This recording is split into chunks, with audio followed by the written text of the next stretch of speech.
Ada orang sudah register account Gap ataupun sudah register Public Gold tapi masih takut-takut untuk mula simpan emas. Bagi yang sudah daftar akaun, cuba cek dalam akaun Tuan Puan. Siapa introducer Tuan Puan dalam Public Gold ni?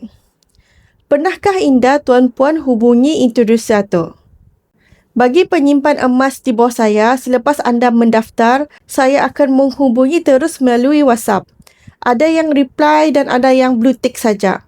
Mungkin mereka ni masih risau dihubungi oleh scammer.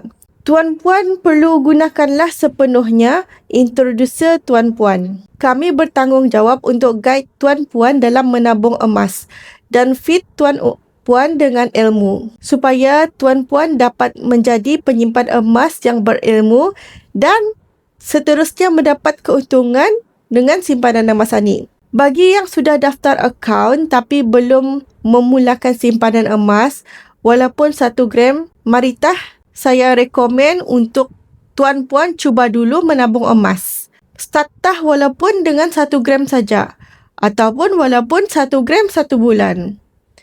Sebab selagi Tuan Puan Indah bermula, Indah ada untung pun sekadar ada akaun, Indah memberi makna kepada Tuan Puan.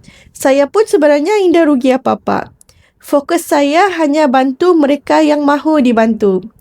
Maritah mulakan misi untuk menyimpan satu keluarga 100 gram dulu untuk permulaan. Hubungi saya bantu sebaiknya. Terima kasih.